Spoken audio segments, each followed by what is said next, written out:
Good evening, everyone. Today, we are delighted to bring you Rupiyanama, an online series in tandem with Sarmaya Arts Foundation's most ambitious exhibition yet, Odyssey of the Rupee, From India to the World, curated by our speaker for today, Dr. Shailendra Bhandare. This show, The Odyssey of the Rupee, is a journey across centuries from ancient punchmark coins to the very first coin minted in independent India. The exhibition also traces how the rupee traveled across borders to different countries and regions that we're not very familiar with. But through this online series, we want to expand the experience beyond the gallery.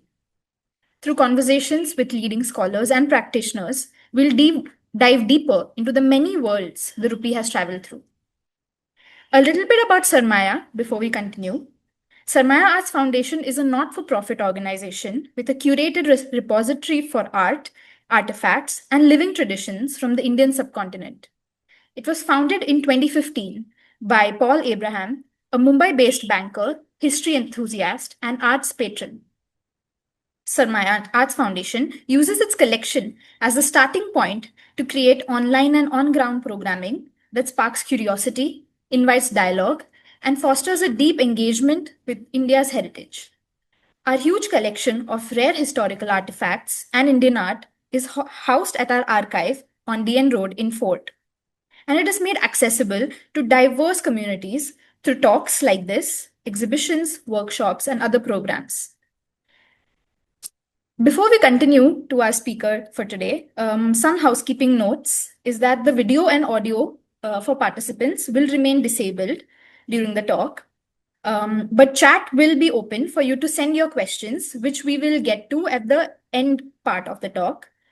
The speaker will address the questions at the end during that segment. And now as I would like to introduce you to our speaker, we have a very special talk lined up. And opening our series for today is Dr. Shailendra Bhandare, the curator of our show and the assistant keeper of South Asian and Far Eastern numismatics and paper money collections at the Ashmolean Museum in Oxford. Born and raised in Mumbai, Dr. Bhandare began his career as a numismatist with a fellowship at the Fitzwilliam Museum in Cambridge, and later worked with the British Museum on coins of the later Mughals and Indian princely states. His research combines history, numismatics, and culture studies, offering insights into the currency and how it illuminates wider social, economic, and political histories. So I would now like to pass on the mic to our speaker, and I'll stop my screen for you too. Thank you. Thank you, Sarmaya. And this has been a great pleasure to curate this show. It would have been a shame not to have marked a landmark anniversary, which is the 75th year of our national currency. I'm very thankful to Sarmaya for giving this momentous event a platform. And I believe the show has been going very well with all its outreach and everything. So the team Sarmaya needs to be congratulated on their involvement with this. I'm going to share my screen now, and while I'm going to give the talk, I'm going to keep my video off. And at the end of the talk, when we have the questions and answers, I'll put it on again, so I'll be visible to others, and then we can have a conversation. So as Pallavi mentioned, this is an exhibition that charts the history of the rupee from various perspectives, and one of those perspectives is the rupee's engagement with colonialism, and this is exactly what we're going to focus slightly on. So it is actually casting a sideways glance on the history of the rupee from a particular discursive standpoint. And then, of course, that discursive standpoint is going to be illuminated or explained further with pictures of, actual objects like coins. So I'm going to share my screen now, and without much ado, we shall start the presentation. There we are. And I'll make myself invisible. There you go. And yeah. So This is going to be the first of the talks that Sarmaya is going to organize this month in the month of December, which is sort of clubbed together under the rubric of Rupiyanama, which is a fabulous title. That's what I thought. Um, Sorry, just a minute. Let me.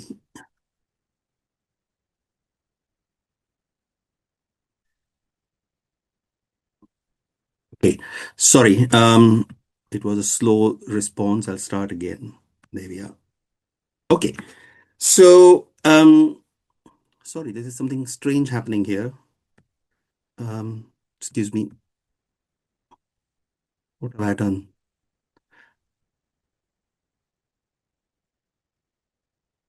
Sorry, somehow I started a thing about.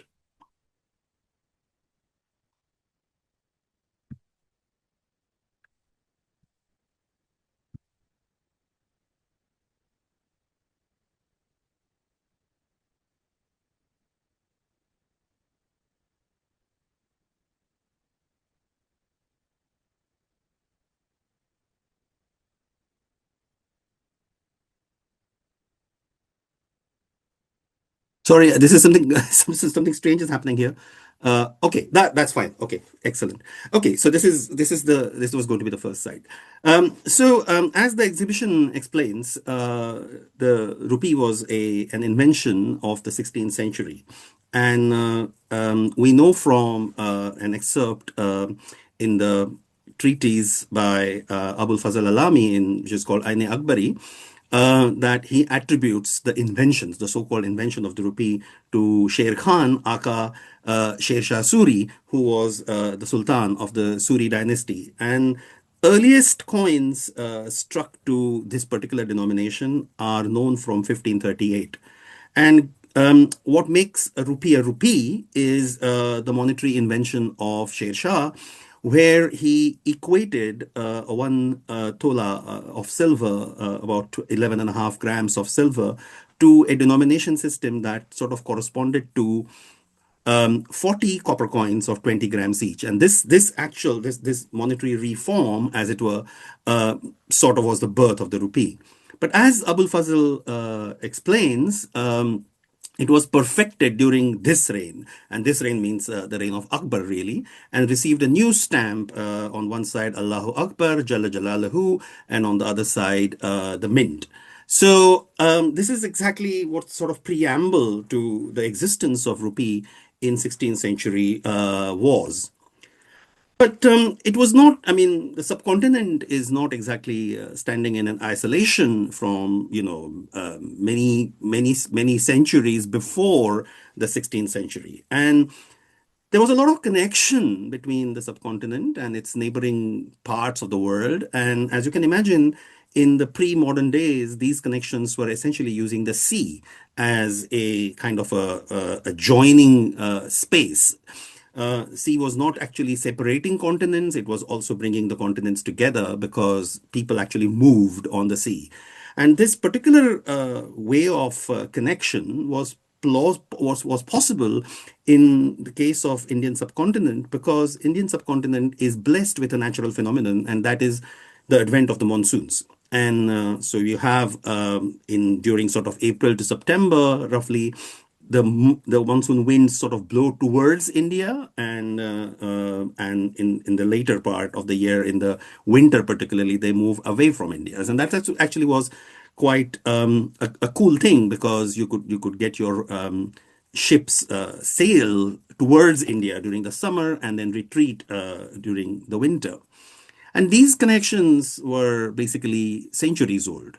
But during 15th century particularly, the Europeans, in search of commodities like spices, came across these networks afresh, as it were, and they actually reached India in lure of these commodities. And one of the main things that happened as a kind of a result of that is the establishment of trading mercantile companies in Europe. And here is a list of all sorts of companies that were founded in Europe to trade with the Indian subcontinent, and the map actually shows you what sort of commodities were available in this part of the world that actually brought the Europeans' attention and interest and connections really towards the East, as it were. So we had the English forming the famous East India Company, and in the list there is also a kind of a bracketed list of where these guys then sort of subsequently opened their first ports of call, as it were. And the idea was they came to the subcontinent and they established themselves into establishments or outposts called which were called factories, and these factories were actually leased or given to them by the resident governments, be it Mughal government or in the south the Nayakas, which in Tamil Nadu, and essentially they were little islands of that country on the Indian subcontinent. The laws in that particular enclave were the laws of the parent country to which the company belonged. They were not governed by the laws of the local polities, as it were. So the English started early in 1600, followed by the Dutch in 1602. Danish followed in 1616, and French, as usual, followed kind of last in about 1642. And these were the main sort of colonial interests that were operating on the Indian subcontinent, but there were others as well. So, for example, there was an Austrian company called Ostend Company that was founded in 1715, and there was also a Swedish East India Company, but their activities, their spheres of activities were away from the Indian subcontinent, mainly in China, and they were focusing mainly on silk and tea in South China Sea rather than the Indian Ocean or the Arabian Sea or the Bay of Bengal, as it were. So these were the commodities, and this is how actually the contacts of the Europeans were sort of made in 15th and 16th centuries. Obviously, when you're looking for things, you got to pay for them as well, and therefore one of the reasons, one of the mediums that people, what these companies were interested in trading in, was also they were bringing in metal, because metal was itself a commodity, but metal could be then monetized, metal could be made into money, so metal came in as well, and metal came in different ways actually. Metal came in as coins. Metal came in as bars or ingots or bullion, and metal came in as specially struck coins as well. But when the metal and the establishment of these companies was on the Indian subcontinent, their first response in terms of issuing their coins was actually striking coins which were sort of current or at par with the existing Indian coins. And you remember, this is all happening before the rupee became a major currency in this kind of denomination player.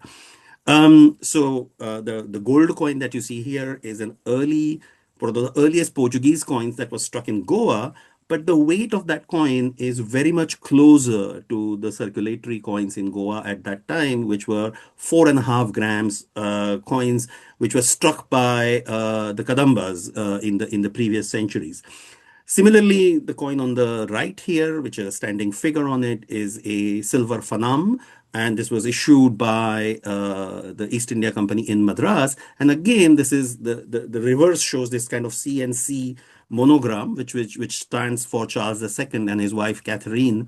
And this is again corresponding to a local denomination. And this sort of response carried on. The last coin at the bottom is a French coin, struck in 1700 in Pondicherry, with the French royal monogram of Louis XV on the reverse, and the French sort of fleur de lis, the lily flower symbol on the obverse. But again, this corresponds to a local denomination. And these were the kind of earlier currency response by the colonialists to Indian coins. However, their main interaction then subsequently happened with the Mughal Empire. And the The silver that was particularly being brought into the Mughal Empire by the activities of these early colonial powers was then immediately converted into rupees, mainly because the Mughals, well, the rupee was essentially a Mughal currency, and by the tenets of Islamic kingship, the Mughals actually had to have the name of their king on their coins, and therefore their rupee was the kind of standard thing. So all this silver, all the silver that was coming into different in different forms in already struck coins or bullion that was being converted into rupees at these places where the trade was sort of happening through these ports. And very earlier on, even in the days of Akbar, we find coins like from mints like Thatta, which is in Sindh, which was a harbor, and you find a direct kind of connection between the advent of trade at Thatta in sort of late 16th century and the emergence and the production of rupees there that sort of goes up, and and this is all documented through number of surviving specimens that you can clearly see that ports like Thatta or Surat, or indeed on the eastern coast, Machilipatan, and all these coins, all these ports, then subsequently also had mints, which then produced coins on the back of the silver that was coming in from the mercantile companies. The source of this silver is interesting that the main source of this silver was actually South America. So it's a global story that spans continents and oceans really. From South America, silver was mined, and it was taken to Europe. Then it was made into bullions or coins, and then again shipped out with these companies to the East, where it was then consumed to buy these commodities that they were interested in. But also, the influx of this silver then formed the backbone of currency of empires like the Mughal Empire. So this was a kind of a straight colonial connection to the rupee, even before the colonialists then started to have their own rupees. And this is the kind of example of the kind of currencies that the metals that were coming in. You have a Swedish plate coin here, which is square, and this was the main currency in Sweden in the 16th and the 17th century. In mid 18th century, it was demonetized, and all of the silver, all of the copper that was mined in this minted in this currency in Sweden was then shipped towards the east because there was a demand for copper there. The silver coin that you see in the center here is actually a Spanish coin. And a Spanish coin, again, a Spanish colonial coin. It was minted in Mexico, and this is a famous Spanish dollar, or it was called Real de a Ocho. That means a piece of eight. It was an 8 real piece. And this became a standard kind of influx silver coin from the West. This is a later issue. This is the 1791, 18th century issue. But even in the 16th century, the Spanish Real de Ocho was a major coin that was coming in through this trade. The ingot that you see here has a little mark which says VOC on it, and that is the monogram of the Dutch East India Company. And this is again a bar of silver that was coming from that source. And of course, there were other gold coins at the top that you see a ducat, which is a ducat from Netherlands that was also being sort of brought in. Alongside all these coins, special coins were being struck by the colonial companies for exclusively for trade, and they had their own kind of identity and impressions, but they corresponded to the Spanish dollar. So they were basically the same weight and the same silver, but they were issued by various companies. So East India Company, the English East India Company, was the first to issue these coins, and you can see that here is what is called as the portcullis money, or because of the symbol of this grid on the reverse. And this was struck in early 1600s exclusively to be traded to the east. So it's probably one of the earliest purely colonial coins that was issued for trading with the east. The next coin to that is a horse rider ducatoon, which was struck by the Dutch East India Company, and you can see the VOC mark at the bottom of the shield there. And this was again specially struck for trading with the East.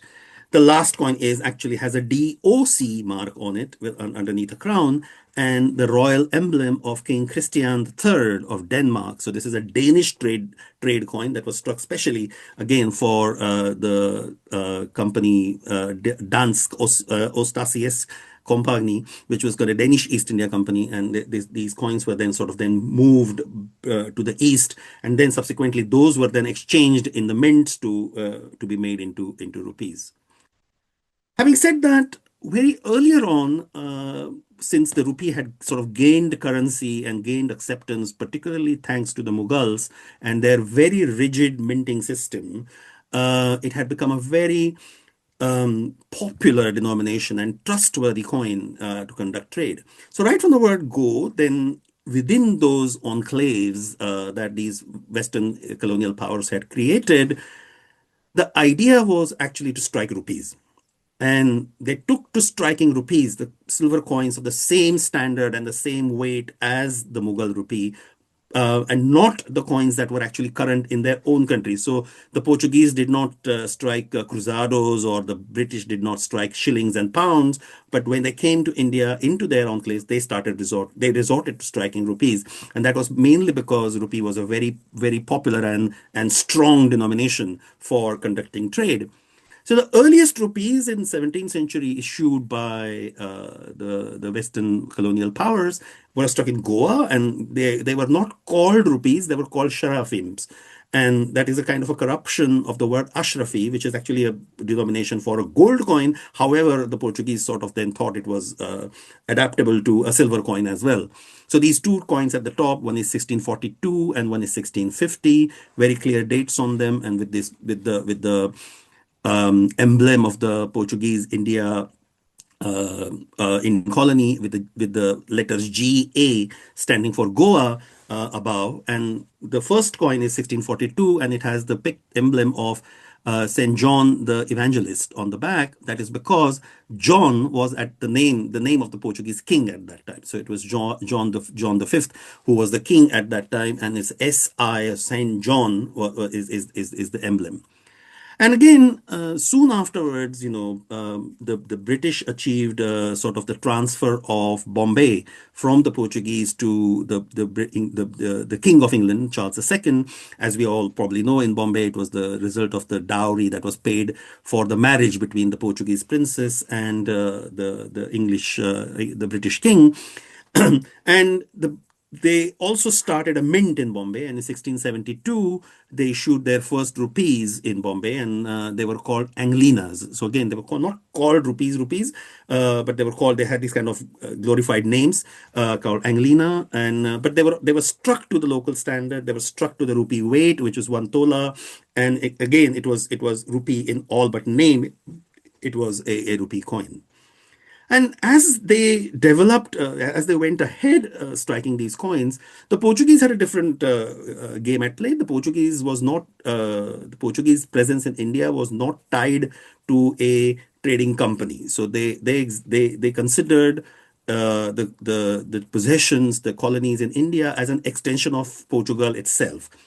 So they were not terribly bothered about the importance that the trade was, sort of bringing into their existence, as it were. That was not the case with the British. The British was a trading company, and they of course had to make profits, and they had shareholders back at home to answer to. So they were kind of keen on issuing rupees. Um, so that the trade is facilitated just not in Bombay, but also beyond Bombay on the mainland, as it were. And they tried a lot, and they essentially, as I said at the beginning, the enclaves were governed by the rules of the parent country. They were not governed by the rules of the Mughal Empire, from which the enclaves were ceded to him. And in case of Bombay, even that wasn't the case, because the British got Bombay not from the Mughal Empire, but from the Portuguese, as it were. So essentially, they were forbidden from issuing coins in the name of the Mughal emperor, and that was a problem because the Mughal rupee was so powerful in its appeal and for its value in trade that everything which looked something different, something strange, was not readily acceptable in trade. So the British tried various ways and means to actually address this problem of how to make their rupees popular. One of them was to, first change the design. The earlier rupee that I showed was actually struck in the name of the company, and somebody, mainly the Portuguese presence around them, sort of objected to that, saying that, oh, you must have a sanction from the king, not from the company. So they issued these coins with the double C emblem, again, with that stood for Charles and Catherine. Then they did away with any representation of any authority at all. So the next rupee that you see just says Pax Deo, which means, peace in the world of God, and on in the margin it says Moneta Bombayensis, which means money of Bombay. It does not make any mention of any authority. Then they thought, okay, well, we have some technological advantage. We have screw presses, etc. So therefore, we will try and strike machine struck or semi-machine struck rupees in Bombay. Then that would give them an advantage over the circulatory coins. This was again one of the ploys that the company thought that they could make. So they installed a machine in Bombay. They imported a couple of machines from London to Bombay. They installed the machines. Unfortunately, that was a complete fiasco because the people who were brought in to run these machines were inept. One of them kept on drinking quite a lot when he came to Bombay and ultimately died of too much drinking. The other one then subsequently found a wife and just ran away with somebody else's wife. So it was a lot of problem. And it essentially this whole thing sort of ended in failure. So the British were left with no other alternative than to actually strike coins that look like Mughal coins, and they took the advantage, took that position, and they struck coins in actually Persian script. And these coins, for all intent and purposes, sort of looked like Mughal coins. And this was again, this was breaking the law, as it were. The Mughals would not have approved it, but the British thought, okay, well, we have a small presence that we'll kind of get away with it. Unfortunately, that was not the case in 1690. There was an episode which brought to the fore that this was what was going on, and the Mughals were very unhappy about it. And the Mughals then asked them to withdraw these coins. So the earlier issues were made in roughly about 1685, and they are in the name of James II. But the ones that were the focus of all this controversy were the issues that were made in the name of William and Mary, who were the kings of England in the late, sort of the last decade of the 17th century. And these were the coins then were sort of brought to the notice of no less than Aurangzeb, who took a great offense at this and then ordered them that they should be withdrawn and melted down because they were impure. They carried the names of impure European kings. So this was what was happening. And as against that, after this all these efforts were kind of given up. Bombay's conditions were really pecuniary, and they were not really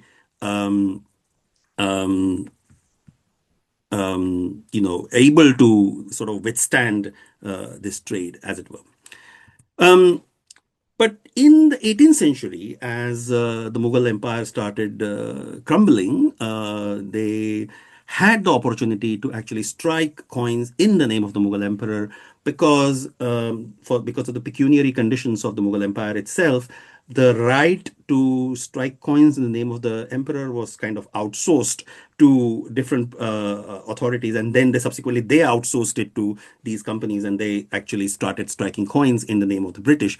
So here are examples of French rupees at the top, which have a crescent mark, as you can see, and the first rupee is struck in a mint called Alamparai, where the crescent is on the obverse in the sort of last line on in the left hand side image. And also then subsequently at Pondicherry. But since the permission to strike these rupees was given by the Nawab of Arcot, the name of the mint on these coins is actually Arcot. It's not Pondicherry. So it was struck in Pondicherry in the name of the Mughal emperor, but with this distinguishing mark of the French, the crescent, that actually showed that, indicated that this was French issues. Similarly, there is this rupee with a D on it, which is it's a possibility that it might be a Danish coin. There is a view that D might stand also for Dupleix, who was a French governor, so it might be a French coin. We don't know as exactly that, but it's certainly a colonial coin with this kind of D appearing on the reverse. And the last coin on the bottom right is a issue of the Dutch. again, very much in the Mughal fashion, struck from the mint at a place called Jagannathpuram, which was on the estuary, the same estuary, the same mouth of the river as Machilipattan is on the other side of the estuary. So this was a Dutch factory there at Machilipattan. Um, so just a second. Okay, just checking chat, but okay, well, we'll check this questions later. So, the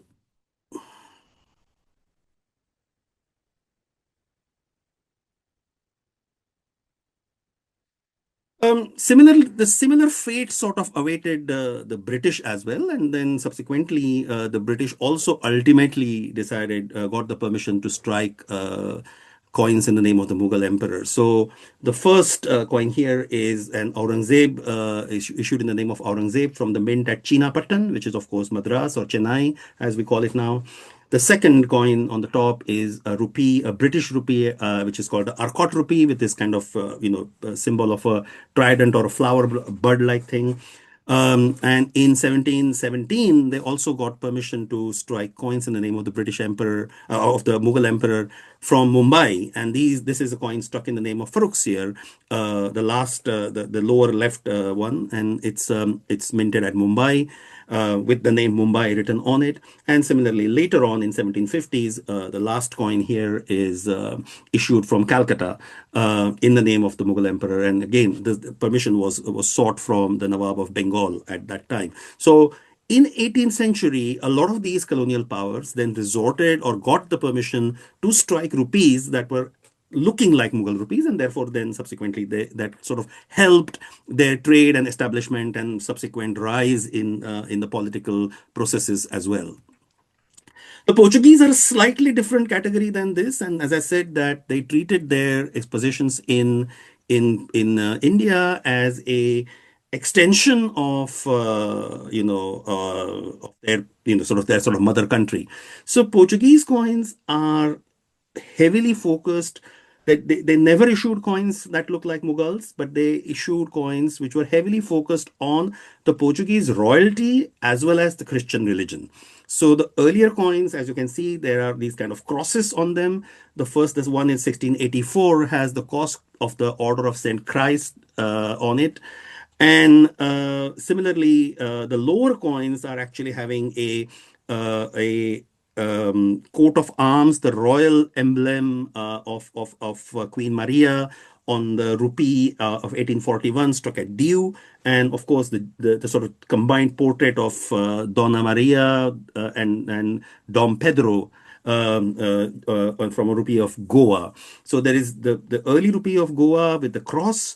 The second coin is a rupee of Daman, which is again got a cross, and it's dated 1741. The third coin is a rupee of Diu, 1841, and this is a rupee of the rupee of Goa, 1786. As the trade, as the phenomenon of trade being conducted in rupees and actually striking their own rupees happened, the Mughal rupee then subsequently became a top-notch currency for carrying out sort of oceanic trade as well. And then subsequently, it started to go abroad. I mean, these were the colonial channels. Then they took the Mughal rupee across from to other regions that they were trading with. And that was primarily because the Mughal rupee was such a reliable medium of exchange that people could readily accept it, and therefore they found it convenient. But then, when they started their colonial activities in these kind of distant places and tried to sort of when started colonizing, they needed local money there as well. And one of the ways to provide that local money was to actually naturalize imported coins like the Mughal rupees with a little countermark on them. So, firstly, you have a Dutch East India Company VOC monogram countermarked on a rupee of Surat, and this was then used in Ceylon in Sri Lanka as a kind of local currency.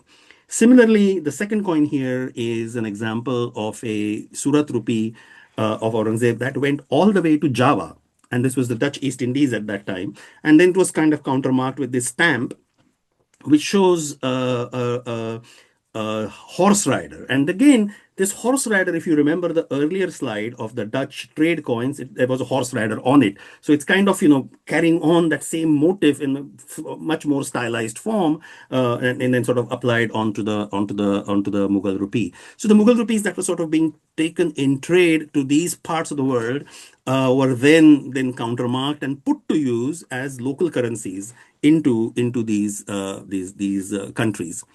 And there are, apart from these kind of coins, there are other very exciting evidences to this effect. For example, you have these lumps that are Mughal rupees, which were found in a shipwreck. And this was a shipwreck that was discovered in the 1960s by none other than Sir Arthur C. Clarke, the famous author of 2001, The Space Odyssey. And he was also a very keen diver. And while he was diving across, he lived in Sri Lanka, and off the coast of Sri Lanka, in this part of the coastal region called the Great Basses Reef, he found a shipwreck, and the shipwreck was full of these lumps of Surat rupees that were being carted by the Dutch to first to Ceylon, and then further east to the Indies. So apart from coins, we also have these kind of shipwreck evidences to movement of these Mughal rupees across the oceans to the other parts away from the Indian subcontinent. And then subsequently, the same design, the same principle happened in these parts as well. The Mughal rupee then acted as a design template for many of these coins in locally. So, for example, this is a top here. You have an example of a Dutch rupee, which was struck in Java in 1749. And you can see that it is inscribed in a sort of Persian or Malay Arabic script. It's a kind of Malay version of the Arabic script. But by and large, the design imprint is very much similar to the Mughal coins. The second coin here on the right is 1784. It is a Dutch rupee issued in Ceylon. And again, it employs the same script and the same kind of weight and same kind of silver appearance, silver metal. And the design imprint is very much of the Mughal rupee. Even more Mughal is the last coin here, the lower coin here, which is struck in Java, but when it was under British occupation. So what happened in early 19th century when Netherlands were occupied by France, by Napoleon, the British took this as a chance and they occupied Dutch colonies in the east. So they occupied Java and they also occupied Ceylon. And then subsequently, after the fall of Napoleon, they concluded a treaty, which was called the Treaty of Amiens in France. And at that point, they gave the Dutch East Indies back to Netherlands, but retained Ceylon. So Ceylon became a British colony than the Dutch colony. But here you have a rupee, the last rupee, which is struck in Java by the British. And quite curiously, they have this kind of little flower-like symbol that you see on the top of the inscription on the reverse, which is a Javanese inscription. And that particular flower is actually copied from British coins that were being made at this time in Calcutta with the mint name Murshidabad on it. So that particular pentafoil kind of flower is an indication that it has this kind of similarity with the Calcutta rupee as well. But on the reverse, the inscription is very much that sort of looks like a Mughal rupee, or even for that matter the colonial rupees from India at this time. The counter marking that was going on was also part of it, because obviously making coins was a difficult and affair. It is much easier to countermark coins that were coming in through trade and then sort of start using them locally. So here you have on the top a rupee, a Mughal rupee of Muhammad Shah struck in Lahore. I mean, where is Lahore? Where is Dutch East Indies, Sumatra, Java, Jakarta? But it has this little countermark on it, which reads Java in sort of, again, the Malay version of Arabic script. So there's a little countermark placed on it, which then indicates that this rupee was then circulating in Java. Similarly, the coin on the right top hand side has this little star-like, little jali-like countermark on the top, you can see. And that was actually applied by a local sultanate, which was called the Sultanate of Sumeneb. And this is a small island which is kind of adjacent to Java, a bit further to the east of Java. And again, that particular sultanate, local sultanate, was using all the coins that were coming in trade by applying these countermarks, by attesting like they are sort of acceptable in the local sort of circulation there. And this particular star-like punch was applied on it in the Sultanate of Subeneb.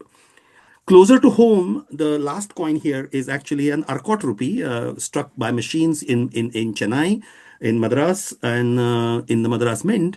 And these, a certain number of these were then, as I said earlier, the island of Ceylon or Sri Lanka was then subsequently, held by the British. It was not given back to the Dutch after 1817, the Treaty of Amiens.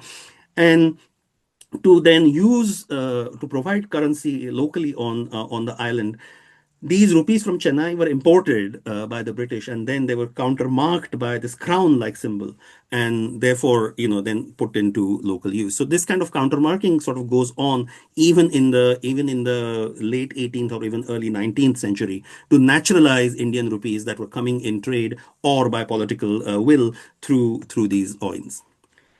And we change sort of come to the 20th century. We have another phenomenon, which is colonialism might not be only European colonialism. In the 20th century, early part of 20th century, Japan aspired to be a colonial country as well, and they got their chance during the Second World War when they actually occupied a lot of Asian possessions of these Europeans. So Burma, which was a British colony, was occupied, and so was the Dutch East Indies. So was the French colonies in Indonesia, in Indochina. They were all occupied by the Japanese, and they issued local currencies there as well. And as a sort of an interesting example of this Asian colonialism, Japan had this kind of rhetoric of pushing its colonial ideology under the rubric of a co-prosperity sphere. So the Japanese did not regard these possessions as colonies. They said that we are all in it together. We are not going to extract money from you. You will have your own financial independence, etc. So these two notes were actually issued by the Japanese military government in Burma, and they are, again, because Burma was a British possession, they are actually denominated in rupees. Similarly, these are examples of Japanese occupation currency issued in the Dutch East Indies, which was occupied for about 3 or 4 years. And this is a 10 rupee note, and it's quite interesting because of the whole rhetoric of co-prosperity sphere that the Japanese colonial sort of authorities were peddling at this time. They gave a lot of emphasis on local culture of these colonies and also local monuments and their sort of ancient past. And these were all kind of ideas of proto-nationalism that were sort of, espoused by, in an interesting way by the colonial Japanese administrators. So here you have a Javan dancer that you see on the face of the note. And on the reverse, there are emblems from the Borobudur stupa with Buddhas seated on the back. So these are kind of, appropriating the past glories of these colonized lands to actually say that, oh no, we are not your masters. We respect your culture. So the visuality of these rupiahs in that were issued by the Japanese is quite interesting from that particular perspective.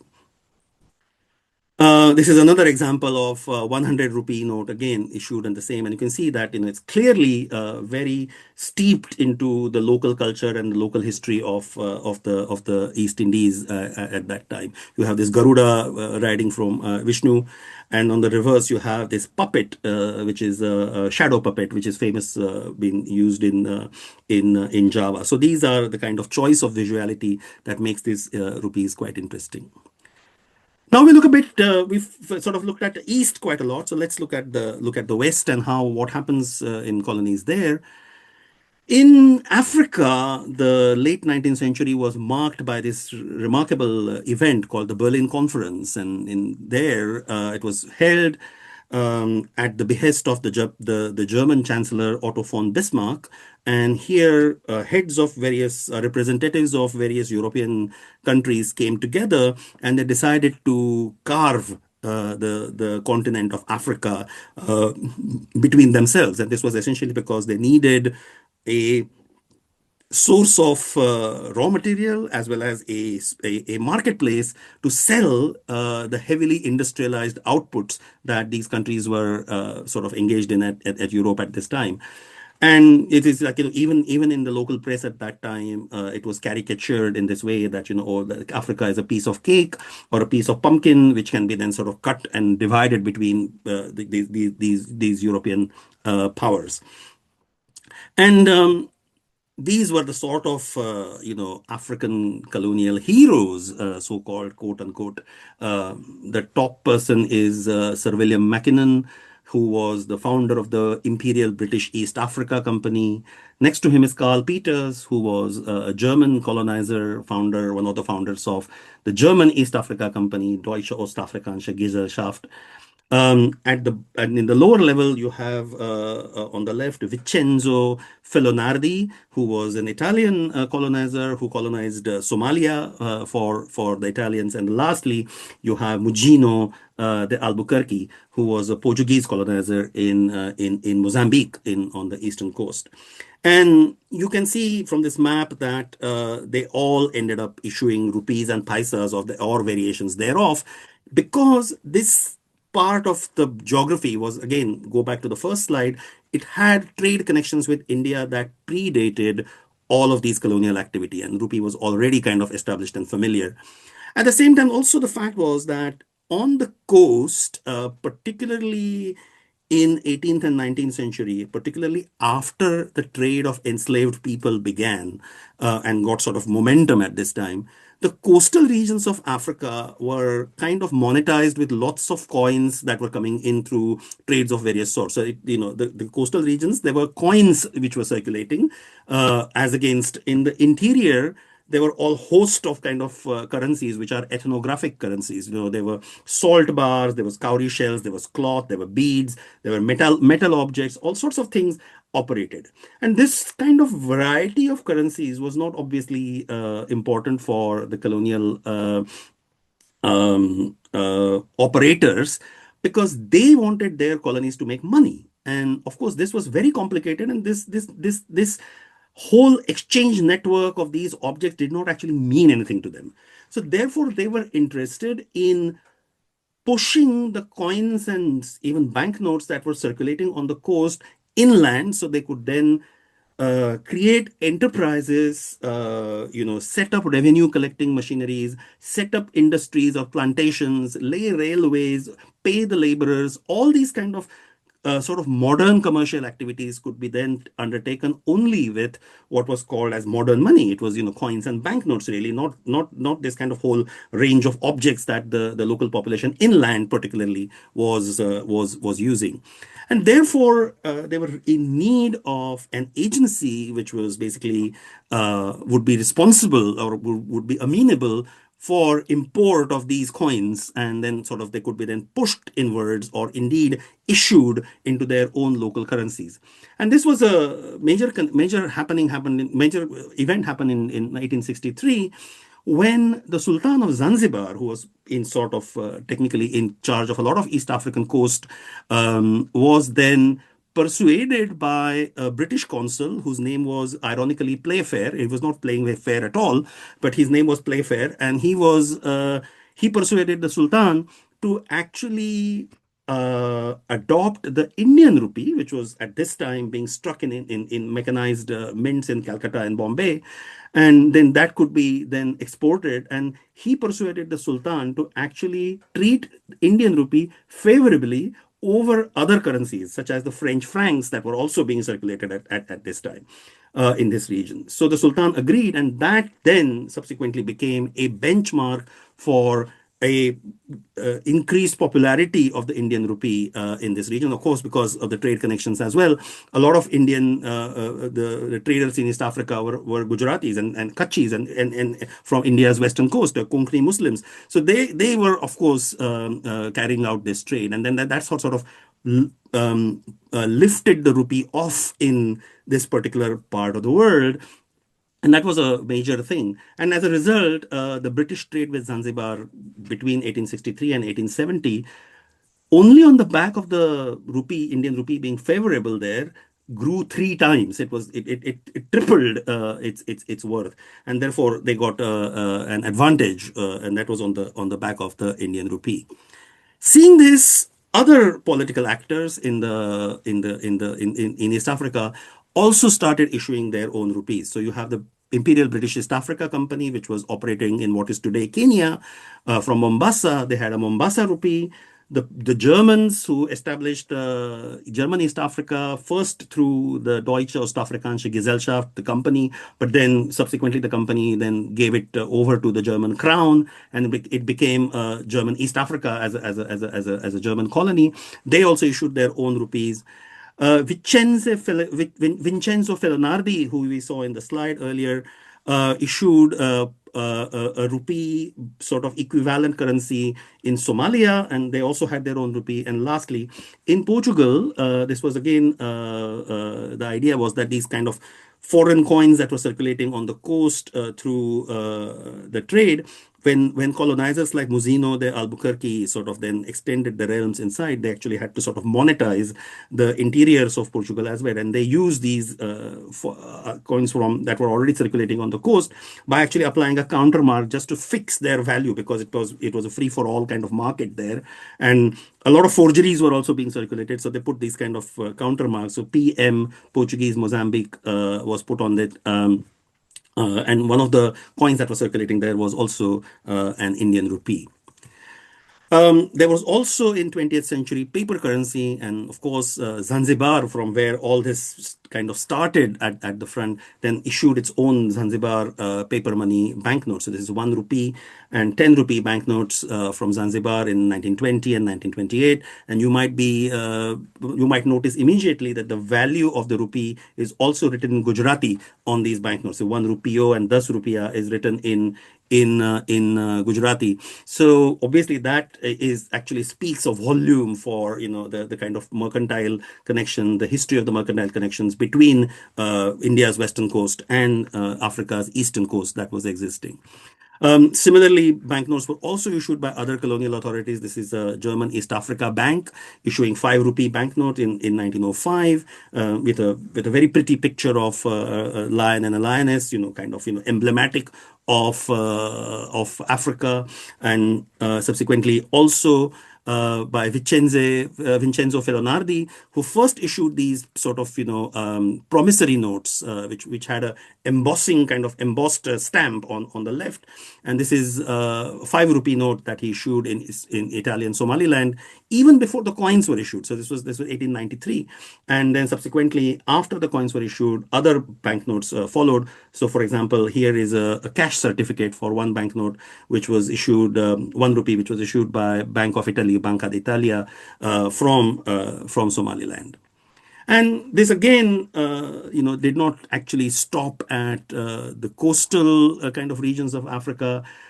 Islands in Indian Ocean also were under the influence of the rupee, and colonialists actually issued rupees there as well. So you have Seychelles and Mauritius, who still use the rupee as their national currency. 1934 and 1939, they were issuing their own rupees in these lands particularly through the British colonial activities. And a very interesting episode is about this family or a dynasty, quote unquote, called Clunies Ross, who was a Scottish man, John Clunies Ross. And in 19th century, he managed to colonize a tiny little speck of land in the vast Indian Ocean just to the south of Sumatra, and it was the Keeling Cocos Islands. It was an atoll, coral atoll really, and he established his sort of own kingdom there. And it was in 1887, Queen Victoria then ratified the possession of this little island to the family. And they ruled there actually, about population of varying between 600 to 1,000, with this funny dynasty with everybody was called John Clunies Ross, and they had a kind of Ross first, Ross second, Ross third, Ross fourth, and Ross fifth, ruled for about little more than 100 years on this atoll. And they also they struck these kind of rupee tokens, which was which were redeemable in the Clunies Ross families store office for the islanders who were engaged in coconut planting industry, coconut harvesting industry, really, and they were using these rupees, and they in 1913. 1910, they were issued using a very primitive kind of plastic, which was called ivory. It looked like ivory, so they were embossed on ivory, and they were issued as tokens to circulate on the Keeling Cocos Island. So it's a very peculiar kind of colonial story there. Um, the rupee was also circulating through the Gulf, and through the Gulf also in the Arabian Peninsula. And again, here you have the time-honored method of actually applying the counter stamp on the Indian rupee. So on the top you have the Arabic word Najd appearing on stamped on an Indian rupee, and Najd was the kingdom of Najd, which is kind of then subsequently became Saudi Arabia in the 19th century. It is a kind of core, earlier avatar of the Saudi kingdom. And then also in the south tip of Arabia, you had the sultans in the vicinity of Aden, and they also issued these counter stamped rupees. And this is Indian rupee countermarked in Yemen with the name of a claimant to a sultanic throne in an area which is called as Hadramaut, which is sort of east of Aden, and his name is Munassar ad-Dawla, and that is what is actually stamped on the rupee, and it says Munassar ad-Dawla 1307, which is the date that appears on the countermark. So even in the Arabian Peninsula, this activity of using the rupee was going on in the colonial period.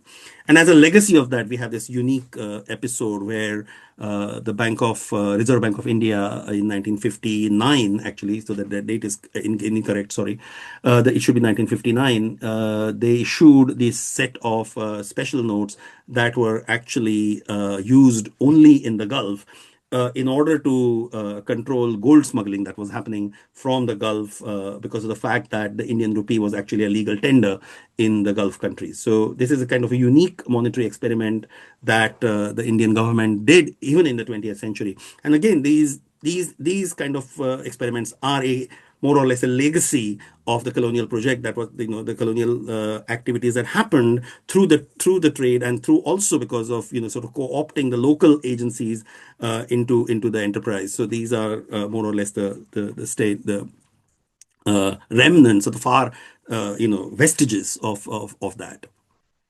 So to come to an end here, almost, the success of the rupee as international currency could be summarized in this little mark.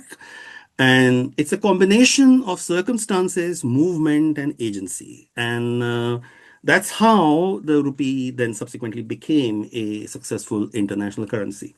Circumstances, very, very curiously, certain phenomena happen at certain times. So, for example, the discovery of large reserves of silver in the New World in South America was a particular, coincidence, really, that happened at the same time as the Mughals established the rupee in the subcontinent. So the Mughal rupee then could be then substantiated on the back of all the silver flow that was coming into India through the activities of these mercantile companies.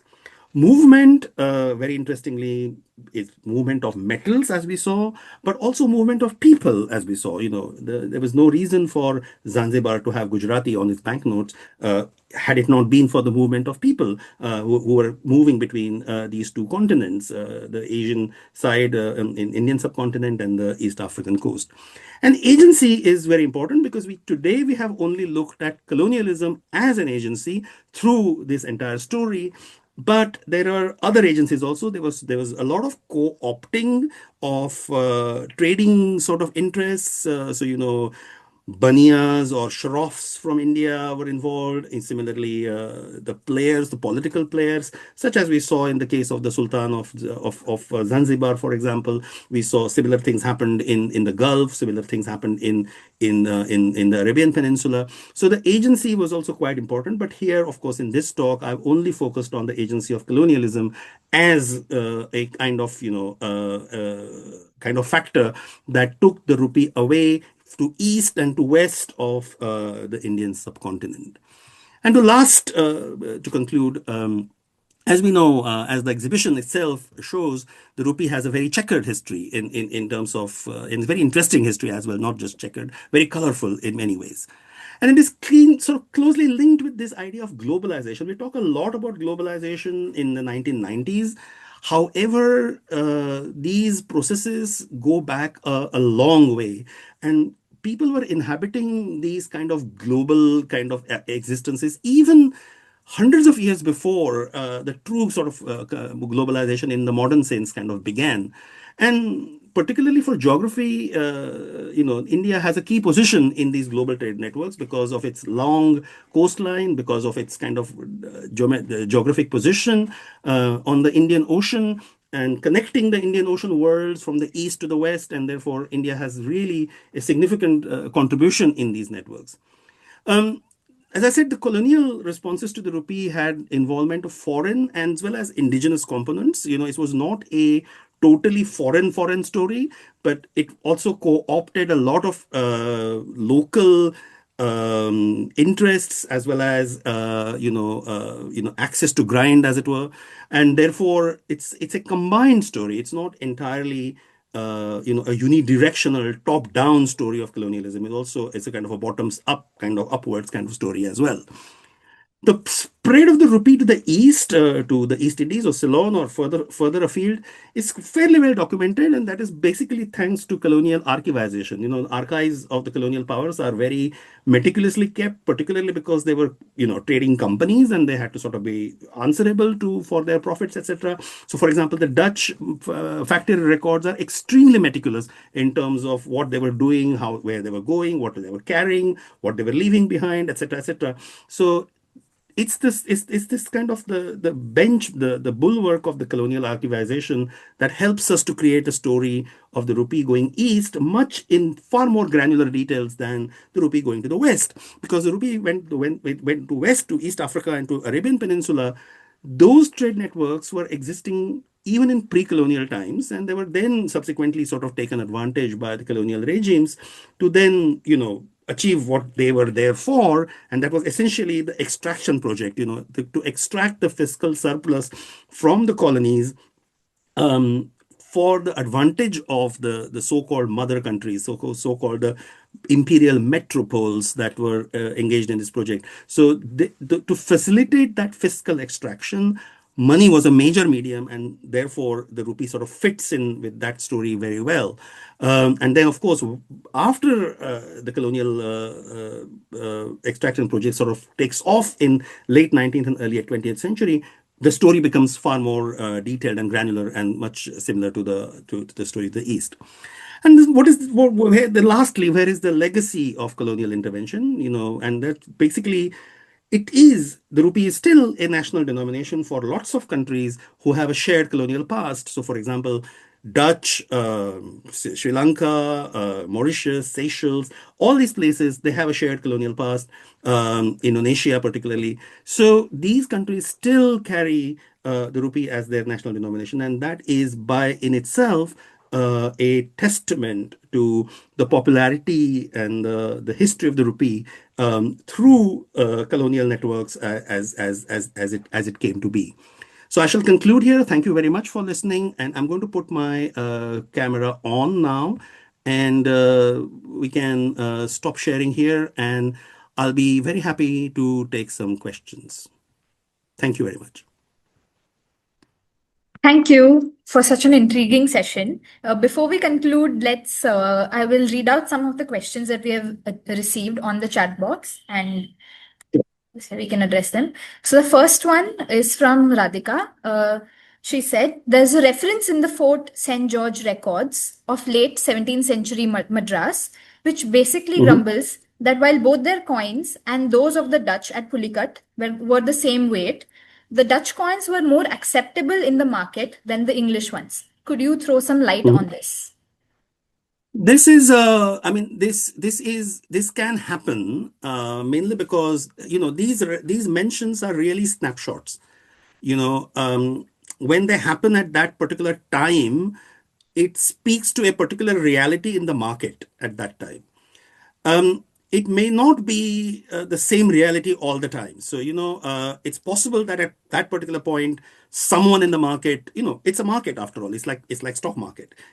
Someone is betting, someone is doing things about, changing these currencies. So it's possible that at that particular point, the Dutch rupee was being more accepted for any reason. But there are these kind of snippets, and then that sort of speak to the fact that there was a demand and supply relationship between these currencies as well. And sometimes these demand and supply relationships, as you can imagine, were then, how shall I put it? Then they were kind of uh, doctored to suit market forces. So you have the same kind of ideas of people actually, you know forward trading in certain things, like, so it's all the shenanigans that go on with the usual marketing. We find them in that as well. So yes, I mean, it's possible at that time, whenever that particular record was made, it's possible that the Dutch rupees were being more acceptable than the British. And of course, there's always a story about how these coins were supplied. Where did they come from? As you know, there is no silver, hardly any, well, almost none local silver supply in the market. And the kind of demand and supply relationships were mainly done through imported coins or imported silver, and the capacity of the mint to actually produce these coins. So, it is that. So yes, I mean, it is. I hope I kind of threw a bit more light on that particular snippet of information from the archives. Okay. If there are more questions, people, y'all can join. You can write it in the chat box. I'll move on to the second one. This is from Ipsita. Her question is around the acceptance by various parties. Were the coins being traded primarily between the companies and the traders, or also circulated within the common population as well? Yes, definitely circulated within common population, and there was always an agency. I mean, colonial rupees are just one of the rupees, particularly in the 19th century, sorry, in the 18th and the early 19th century. There was a host of other rupees that were circulating. So there were other issuing authorities, Marathas, whatever, you name it, and they always had their own rupees as well. So yes, they were definitely circulating within the population. And as I said earlier on, there was a market for this as well. So they would, the values of these rupees were actually decided by money changers. And then they would play a crucial role in actually rendering these coins circulatable, if there is such a word. So, that was of course the case. So yes, they were very much in use. In fact, colonial rupees were actually considered as benchmarks of, because they again, much like in the earlier history of the rupee, the Mughal rupees, because the manufacturing process around them was so standard and so rigidly controlled, the colonial authorities also had a similar reputation. So the British rupees, the French rupees, actually the British Surat rupee, for example, and the French Arcot rupee, for example, became benchmark coins to actually, sort of judge the values of other currencies as against them. So like today we use dollar, for example. So. To add to this, I also had a question about the colonial Mhm. rupees and their, I mean, their adaptations of, for example, the Mughal rupee. Is there any discussion about, any inaccurate or appropriation in terms of the styles, images used on these kind of coins? Sorry, can you repeat it? Sorry, I didn't. In their adaptations of the Mughal style rupee, the colonial adaptations, the European colonial adaptations, is there any discussion, or do you sense any sort of inaccuracies or inaccurate appropriations in Yes, type there of? are. Yes, yes, yes. There are inaccuracies that appear, particularly towards the edge of the design, which is usually not seen on the rupees. Because these rupees, as people who are collecting Indian coins are very familiar. Indian coins are struck on pieces of metal which are actually smaller than the dies. So a lot of inscriptions on the die actually goes out of the visual flag. And as it was going outside the visual plan, they actually did not take much care to actually engrave it correctly in some cases. So you have those kind of things that you do find inaccuracies propping in as well. So The next question is by Subramanian. He asks, Mhm. does the term rupiah have more antiquity than the Mughal or Sultanate times? Some sources quote that the term rupiah is derived from rup or rupika, which means face in Sanskrit or Prakrit. um, well, yes and no. There is a term called rupyaka that we find in inscriptions before, but it just means a silver coin. And it is important to note that what makes a rupee is not actually the name of it. Rupee is also a silver coin, but the monetary connection that Sher Shah made, the equivalence that he created as a stable equivalence of 1 tola of silver with a certain gram of certain amount of copper, that is what makes a rupee. You know, there are, rupee, linguistically, rupee just means a silver coin. It doesn't mean anything else. And there were, of course, silver coins before the rupee as well. But what makes a rupee a rupee, and why is it attributed to Sher Shah by nobody no less than Abul Fazl, is essentially because he set that particular equivalence and he made that into a currency reform that was then carried on. So that is what actually is the genesis of the rupee. People tend to sort of focus a lot on etymologies, but etymology is not the full picture. So, The next question is by Ali Qadar. The colonial companies striking rupees in the names of the later Mughal emperors is understandable considering the fractures in the empire that began post Aurangzeb. But what circumstances led to the British Chinnapatan issues during Aurangzeb's reign, especially since the Mughals had previously had issues with the Bombay coinage? I think the real reason there is the local authorities there were, because Madras was kind of, far away from the center of Mughal power as you can imagine. They sort of got away with it by obtaining the permission earlier, much earlier on than they did in Bombay. Bombay was, after all, very close to Surat, and Surat was a major, the preeminent activity of finance in under the Mughals. And of course, anything that was happening in Surat had a repercussion in Bombay and vice versa. What was happening in Bombay was closely watched from Surat. So that is the reason why they seem to have gotten the permission in Madras, but not so much in Bombay. The next Mhm. one is, did we have any evidence of trade in rupees across the Americas as well during this period? No, we don't have across Americas. There are some examples of indentured labor that was going down to places like Trinidad and Tobago and Guyana and West Indies, and they certainly did carry some rupees there, but of course the local currency systems were quite different, so they did not, rupees kind of have a more sentimental value for these families who went across, to these kind of far off lands. Um, we have some evidence of rupees circulating in Australia. So it spreads across, not so much, not so direct in America as a currency. Yeah. And the last comment we have is Tibet, Bhutan also used rupee. What about that? And also they have mentioned Afghanistan and Burma. And Well, I did not discuss that because they are not from a colonial lens. I yeah, mean, this is, yeah. the talk was about colonial connections to the rupees. Yes, of course they did. I mean, that is mainly a trade and conquest kind of story. So Afghanistan and Burma, Afghanistan, of course, had an imprint of rupee because it was part of the Mughal Empire. Kabul and Kandahar were subas, the provinces of the Mughal Empire. So they already had a kind of rupee circulating there, and therefore they sort of carried on striking rupees. Burma, same thing.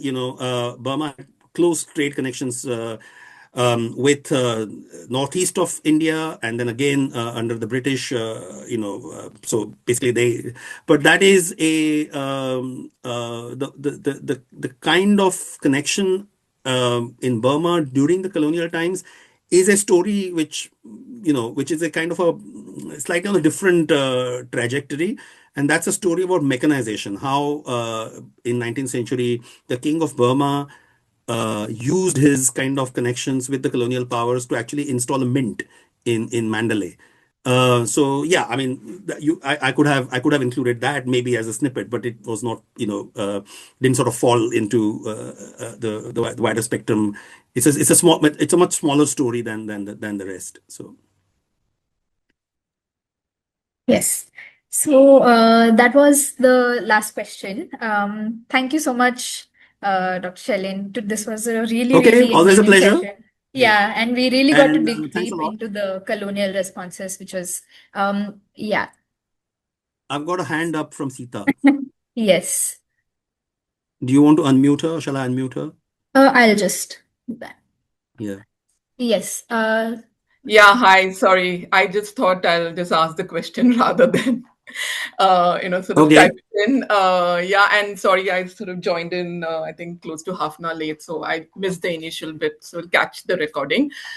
So my question was related to, I sort of course, a lot of the folks use the Mughal template, right, in terms of design, etc., etc.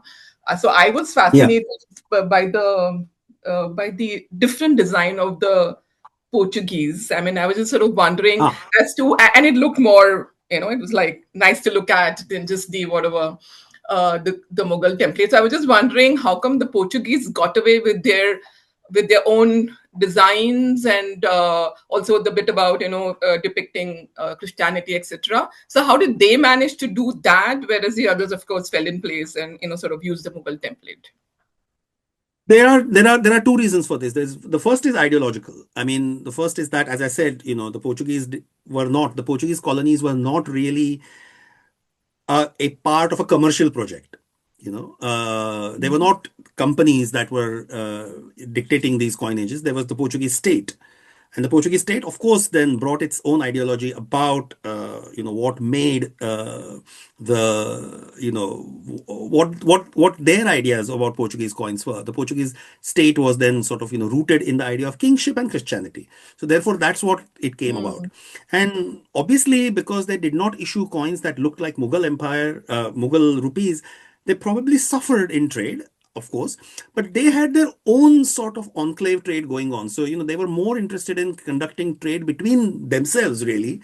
Um, you know, Ceylon, Sri Lanka was a Portuguese territory before it became a Dutch territory. Malaysia, Malacca was a major Portuguese hub before it became British. In the Persian Gulf, there was a lot of Portuguese presence, and they actually sort of, they had the kind of um, power, as it were, to override these kind of local sentiments, because they were so powerful to start with. And then that ideology then continued, and probably, I mean, you do find that Portuguese rupees do not travel a lot. They don't. They are not just like, the Mughal rupees then goes to Java or wherever. It's not like that. It sort of sits within the Portuguese presence, wherever the Portuguese presence is. And I think that local economies then were enough to sort of, sustain that kind of visual difference, as it were. Right. Yeah. Okay. Mm. Thank you so much. Pleasure. Oh, um, Doctor, do you, there is one more question if you'd like to, we'll Sure. end with that. Did the Azad Hind Army issue any rupee as currency? There are references of them issuing rupees, and there is a particular kind of rupee that circulates on the market, which has a little counter stamp saying PGAH 1943. And there is a rumor without substantiation that PGAH stands for Provincial Government of Azad Hind. But there is no evidence for this. It's kind of market gossip in a way. So yes, there are sort of telltale signs that they might have dabbled into. They certainly established a bank. Whether the bank issued notes or was it just actually accepting deposits is a different matter. But they certainly issued a bank, they started a bank. So it's not a very clear answer to that question. Okay. There is certainly not no archival reference that I can think of. There is a lot of anecdotal, things. We certainly know that they took the Japanese rupees notes that I showed in the presentation, the Burmese ones, the ones that Japanese issued in Burma. They were taken by Azad Hind soldiers into India, and they were used in Nagaland and Kohima and Tripura, and wherever they established a little bit of a hold. So they were definitely being used there. Wow, that's interesting. Yeah, that was the last question we have for tonight. Thank you again, Dr. Bhandare. It was a great Pleasure. It's actually great pleasure. Thanks everyone for attending, and I hope to see you, some of you at least in January when I'm there in Bombay. Thank you. Yeah. And we Yes. have also two other lectures coming on 13th December and 20th December as part of the series. And yeah, thank you so much everyone for joining. And we hope to see you soon at Sarmaya and online as well. Thank you. Bye-bye. Bye-bye.